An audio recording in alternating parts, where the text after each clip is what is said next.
আপনারা যে এই ছাগলটি দেখতেছেন, ছাগলটির পিপিআর রোগ হয়ে গিয়েছে। পিপিআর রোগের সাধারণত সিমটম হলো এই যে দেখতে পাচ্ছেন, নাক দিয়ে প্রচণ্ড হারে সর্দি, একেবারে খুবই সর্দি। তারপর চোখ পেছলেবে, অর্থাৎ চোখ দিয়ে যে পেছকুটি আছে সেগুলো বাহির হবে চোখ দিয়ে।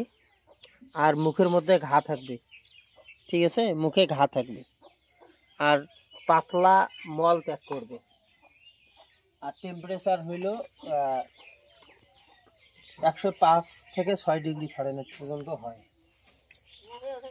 আর 105 থেকে 6 ডিগ্রি ফারেনহাইট হয়। আর এই ছাগলটার আরেকটা সিমটম রয়েছে। সিমটম হলো, সেটা যদিও দেখা যায় না,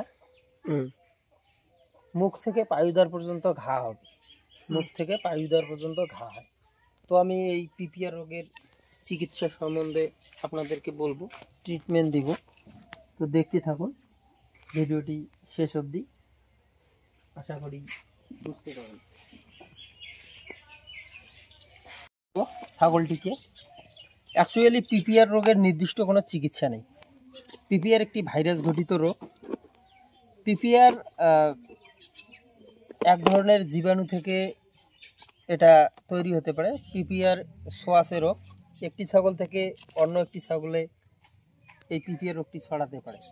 পিপিআর রোগটি মশামাছির দ্বারাও ছড়াতে পারে।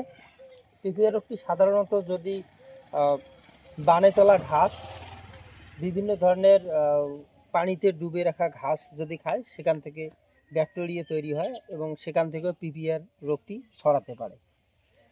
পিপিআর রোগের সাধারণত একটি ব্রড স্পেকট্রাম অ্যান্টিবায়োটিক দিতে হবে, সঙ্গে এনিস্টেমিন। ব্রড স্পেকট্রাম অ্যান্টিবায়োটিক হিসেবে আপনারা দিতে পারেন সেফট্রিয়েক্সন, মার্বোফ্লক্সাসিন, মক্সিফ্লক্সাসিন, অক্সিটেট্রাসাইক্লিন এবং অ্যামোক্সাসিলিন দিলে অতটা ভালো কাজ করবে না। আমি সাজেস্ট করব মার্বোফ্লক্সাসিন গ্রুপের ইনজেকশন বা যে কোনো ধরনের ব্রড স্পেকট্রাম অ্যান্টিবায়োটিক। দেখুন, একটা না মোটামুটি এই ইনজেকশন 3 থেকে 5 দিন করতে হবে। দেখা গেল যে ছাগলটি উইকনেস, অর্থাৎ দুর্বল রয়েছে ছাগলটি, যদি দুর্বল থাকে সেক্ষেত্রে ছাগলটি মারাও যেতে পারে।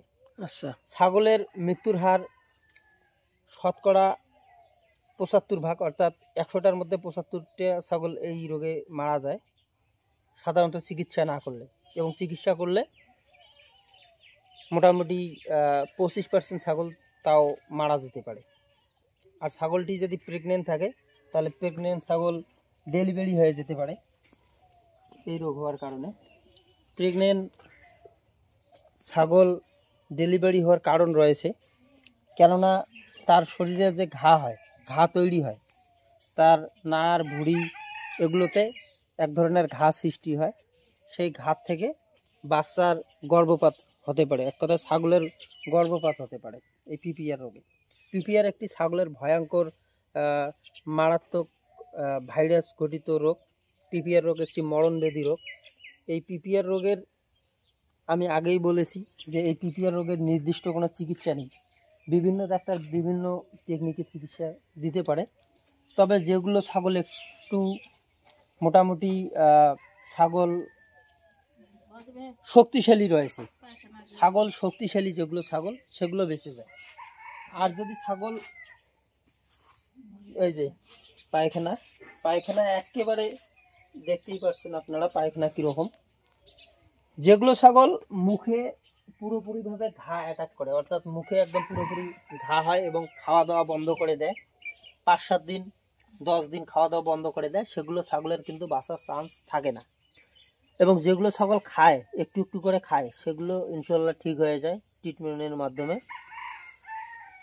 এবং এই পিপিআর রোগে প্রচণ্ড জ্বর হওয়ার কারণে অবশ্যই ব্যথানাশক ইনজেকশন, অর্থাৎ জ্বর, ব্যথা, ফোলা ধরনের ইনজেকশন দিতে হবে, না হলে জ্বর কমবে না।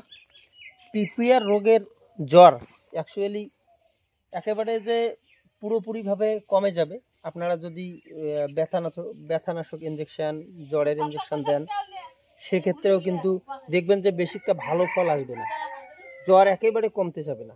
তার কারণ রয়েছে, যেহেতু ভাইরাস ঘটিত রোগের অসুখ, যে ভাইরাসটি রয়েছে, যতক্ষণ পর্যন্ত ভাইরাস দমন হবে না ততক্ষণ অবধি জ্বর থাকবে শরীরের মধ্যে। আমি এখানে নিয়েছি যে ইনজেকশনটি, ব্যথানাশক, ফোলা ব্যথা জ্বরের জন্য ইনজেকশন নিয়েছি আমি, টাফনিল ইনজেকশন, টলফেনামিক অ্যাসিড। তো আমি এখন দিব টলফেনামিক অ্যাসিড ইনজেকশন। এতো আমার ইনজেকশন দেওয়া কমপ্লিট।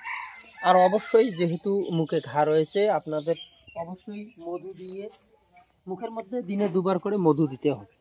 তার কারণ রয়েছে, মধু দিলে কি হয়, যে ঘাগুলো রয়েছে ঘাগুলো তাড়াতাড়িভাবে শুকিয়ে যাবে। মধুর সঙ্গে অ্যাকচুয়ালি ফিটকেরি, যে একটা ফিটকেরি রয়েছে, ফিটকেরি দেওয়া খুবই ভালো। যদি ফিটকেরি দেন তাহলে আরও ভালো হয়। আর যদি মুখে ঘা না থাকে তাহলে মধু না দিলেও চলবে। তো ভালো থাকবেন, সুস্থ থাকবেন, পরবর্তী ভিডিওতে দেখা হবে, কথা হবে। ঠিক।